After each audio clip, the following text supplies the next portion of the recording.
A quantum wave function is a probability-driven function that describes properties of quantum particles like electrons.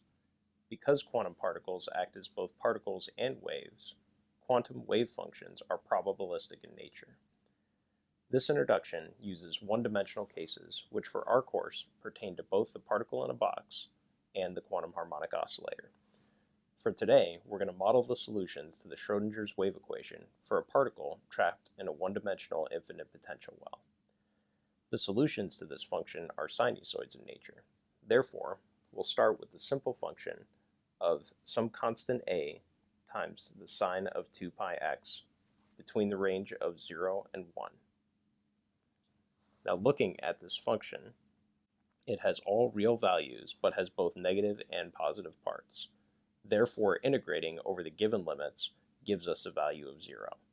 So the first thing we have to do is turn our function into a probability function and normalize the probability function. To do this, we first take the function and multiply it by its complex conjugate. This gets rid of all imaginary and negative values. Next, we integrate across the limits that are given and set that integral equal to 1. This makes the probability when integrating across the entire length equal to 1, so now it's a probability function. Remember that the probability function is a wave function times its complex conjugate with the solved for normalization constant, which in this case is the square root of 2. Looking at our graph, we have a function we can use to solve for different probabilities of our system. With our probability function, we can solve for different characteristics, such as the probability that a particle will be between different positions and the most likely positions of the particle. Shown is our probability function, which once again is the wave function times its complex conjugate. To find out the probability that a particle will be between some range, which we'll call points A and points B, we can integrate our probability function between those points. Because our function is normalized, the total integral across our total function's limits is equal to 1 or 100%. So an integral across other limits will give us the probability that our particle will be found between those positions. To find the most likely position, we maximize the probability function. To do this, we set the probability function's first derivative equal to 0 and solve for the maximum positions.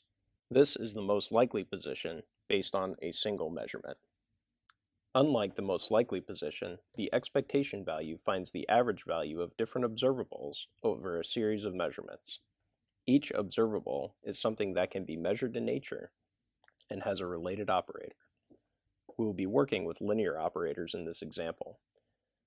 What an operator does is when an operator, shown as Q with a hat on it, is applied to a wave function psi, it yields a scalar value of the observable times the wave function.